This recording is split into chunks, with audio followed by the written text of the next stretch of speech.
La pluie avait commencé un mardi. Personne n'y avait prêté attention au début. Octobre était un mois capricieux. Les gens du quartier des Solières le savaient depuis toujours.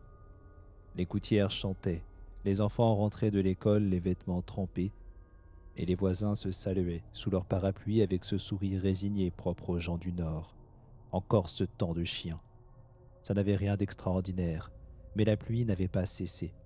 Pas le lendemain, pas la semaine suivante, pas le mois d'après. 43 jours, 43 nuits, un déluge silencieux, opiniâtre, qui ne grondait pas, ne s'emportait pas en tempête. Il tombait, simplement, avec la patience tranquille de quelque chose qui a tout son temps. Pas de vent, pas d'éclair, juste cette eau grise, froide, qui martelait les toits avec la régularité d'un métronome funèbre. Les météorologues s'agitaient sur les plateaux télé, les réseaux sociaux bouillonnaient de théories. Certains parlaient de réchauffement climatique atteignant son point de bascule, d'autres de perturbations atmosphériques inexpliquées, d'autres encore, les plus fous disait-on, murmuraient des choses que personne ne voulait vraiment entendre, des choses sur les océans, sur leur niveau, sur ce qui se passerait si l'eau ne trouvait plus nulle part où aller. À la résidence des Solières, Mathieu et Claire Verdier regardaient la télévision comme tout le monde. Ils avaient 38 et 35 ans respectivement, une maison de plein pied avec jardin, 2 voitures dans l'allée, pas d'enfants. Pas encore, disait Claire avec ce sourire qu'elle réservait aux questions indiscrètes. Mathieu travaillait dans la gestion de patrimoine, Claire dans les ressources humaines. Des gens normaux, des gens raisonnables. Ce sont toujours les gens raisonnables qui voient arriver les choses trop tard.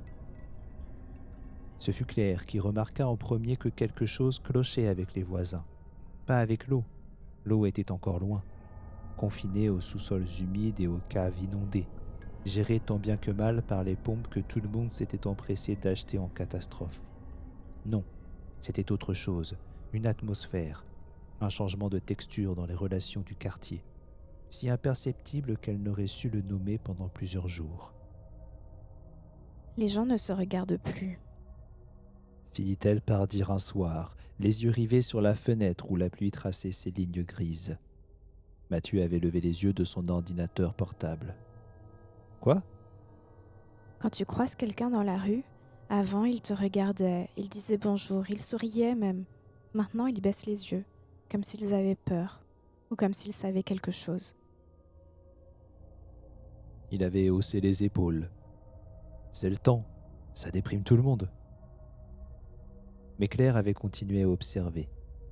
Les marchands, au numéro 7, avaient barricadé leurs fenêtres du rez-de-chaussée avec des planches de contreplaqué, comme si une tempête était annoncée, alors qu'il n'y avait pas un souffle de vent.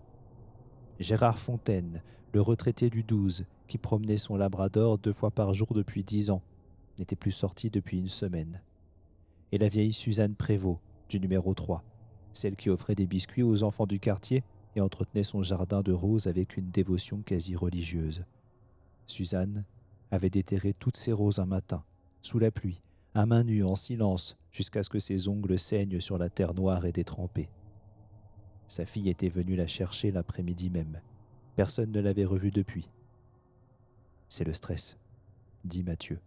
« Les gens deviennent fous quand ils ont peur. » Il n'avait pas tort, mais il n'avait pas tout à fait raison non plus. La première dispute eut lieu entre les Kowalski et les Bernardin, 2 familles que tout le monde croyait amies. Leurs enfants jouaient ensemble, les hommes partageaient une bière le dimanche. Personne ne sut exactement ce qui avait déclenché la scène, mais plusieurs voisins entendirent les cris depuis leur salon. Des mots terribles, des mots qu'on ne dit pas à des gens qu'on connaît depuis 15 ans. Les mots de gens qui ont peur et qui ne savent pas où mettre leur peur.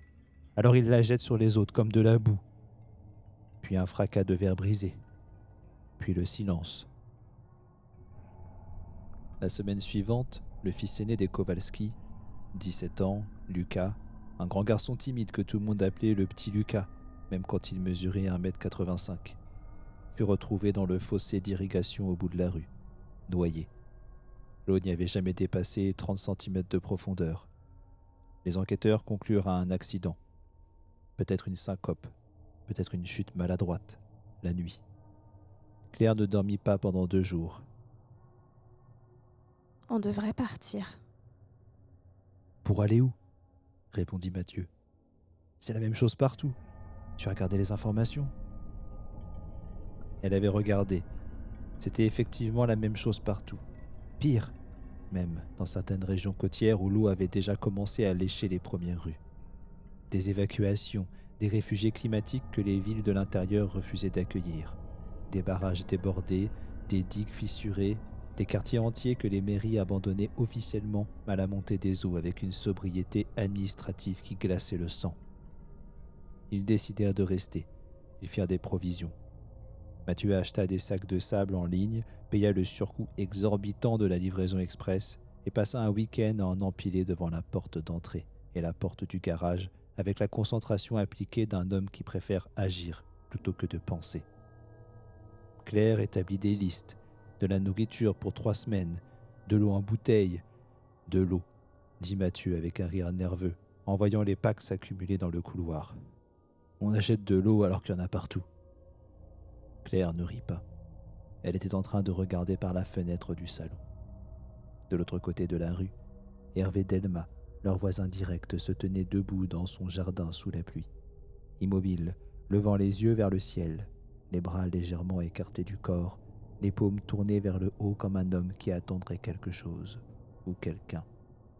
Il resta ainsi pendant 40 minutes. Claire chronométra. Puis il rentra chez lui comme si de rien n'était.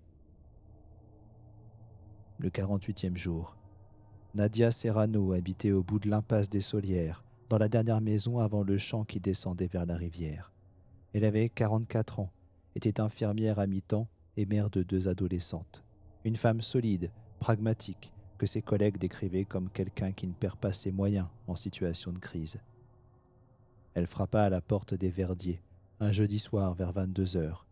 Ses cheveux étaient trempés, son manteau fermé de travers comme enfilé à la hâte. Ses yeux, et ce fut ce que Claire remarqua en premier, avant même ses mots, avant même le tremblement de ses mains, ses yeux avaient quelque chose de définitivement ébréché, comme une vitre qui n'est pas encore tombée mais ne tiendra plus jamais vraiment. Mathieu lui servit du thé. Elle le tint entre ses doigts sans y toucher pendant un long moment. « Je ne sais pas comment vous dire ça. » commença-t-elle. « Prenez votre temps. Vous connaissez le vieux chemin qui longe la rivière, celui derrière le champ Brossard ? » Ils acquiescèrent tous les deux. « J'y emmène Hector chaque soir. » Hector était son chien, un vieux berger australien sourd d'une oreille. Cette nuit, il y a 4 jours, il a refusé d'avancer. Il s'est arrêté au niveau du premier coude du chemin et il n'a plus voulu bouger. Je ne l'avais jamais vu comme ça. Il tremblait, il gémissait en regardant vers la rivière. Elle s'arrêta, avala sa salive. J'ai regardé là où il observait. La rivière était haute, vraiment haute. Elle avait déjà débordé sur les premiers mètres du champ. Et là, dans l'eau, le silence s'étira. Il y avait quelque chose dans l'eau, pas dedans, sur le bord, agenouillé dans la boue, au bord de la rivière. Je ne pouvais pas voir clairement, c'était loin, c'était la nuit, mais la silhouette. Sa voix se brisa légèrement. Elle était trop grande, beaucoup trop grande, et elle avait des cornes, grandes comme ça, recourbées, comme un bélier, et ses yeux, parce que ça nous regardait, à un moment, ça a tourné la tête vers nous. Ses yeux étaient comme ronds, immenses, comme des pleines lunes. Ils brillaient dans le noir. Mathieu ouvrit la bouche pour dire quelque chose de raisonnable. Claire lui posa la main sur le bras. Hector s'est mis à hurler. Pas à aboyer, à hurler, comme les loups. Je l'ai saisi par le collier et j'ai couru. Je suis rentrée chez moi et je n'ai pas rallumé les lumières de peur que ça voie que j'étais là. Elle les regarda tous les deux. Le lendemain matin, j'ai rappelé la police pour signaler ce que j'avais vu.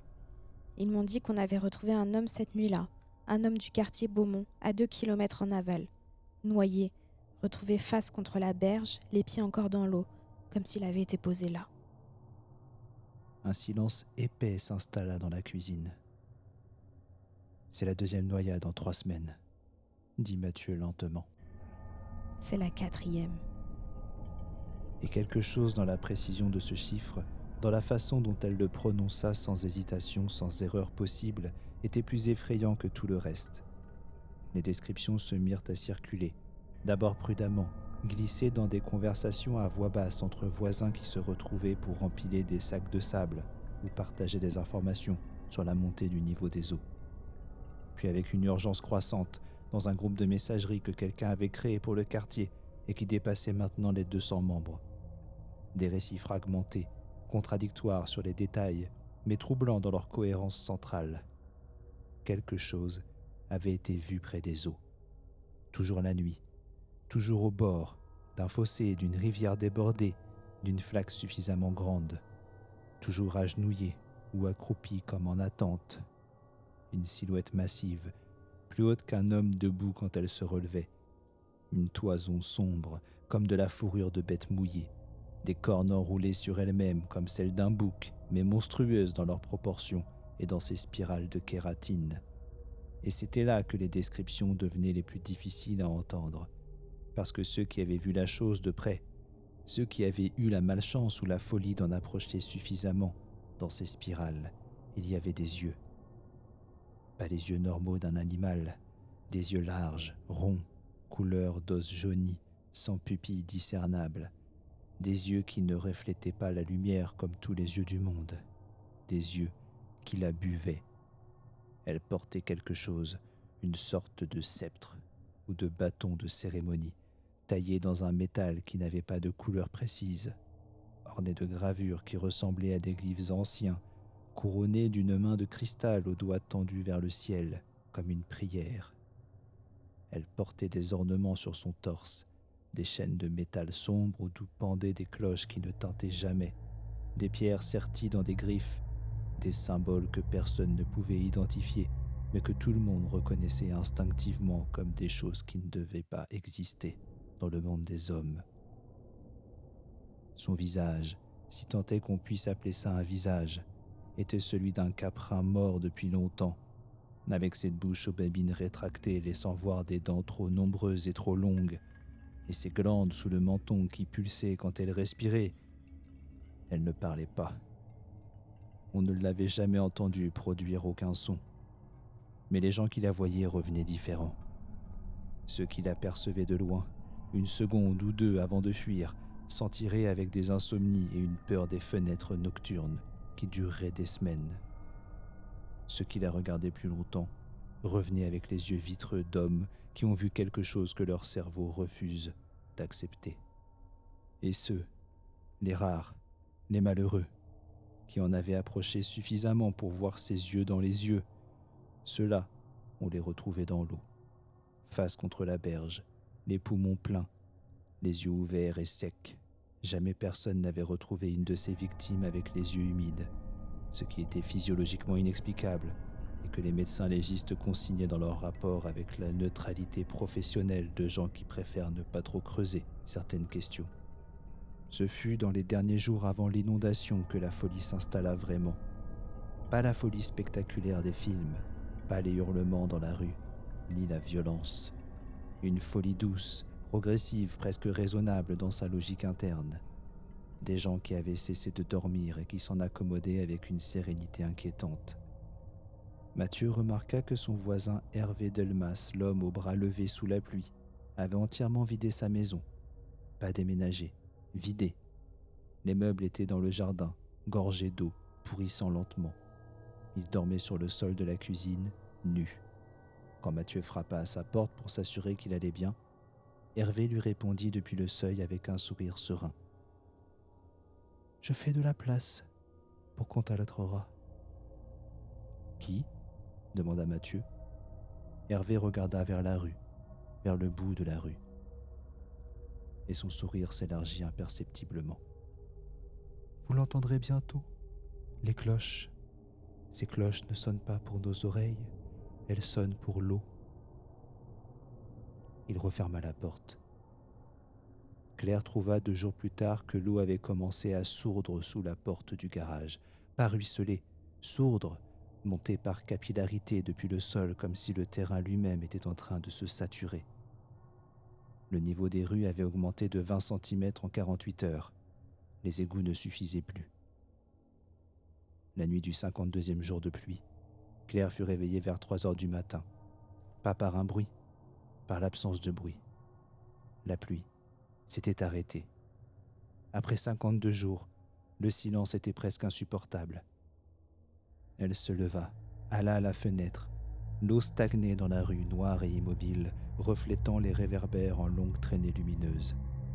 Tout dormait, tout était parfaitement calme.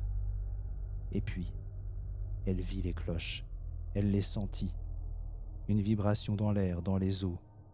Elle était là, au bout de la rue, dans l'eau noire jusqu'aux genoux, agenouillée dans ce qui avait été le carrefour des Saulières et qui était maintenant un lac de 30 centimètres de profondeur.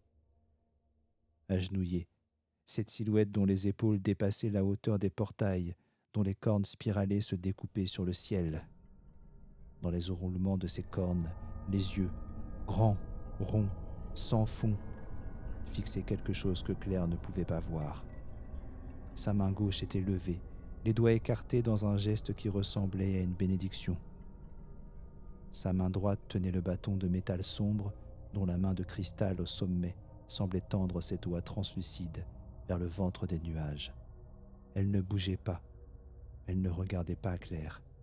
Mais Claire sut que si la chose tournait la tête, si ses yeux blancs se posaient sur elle, quelque chose prendrait fin, quelque chose dont elle ne connaissait pas le nom, une lumière, une attache à ce monde, le fil invisible qui relie les êtres conscients à eux-mêmes.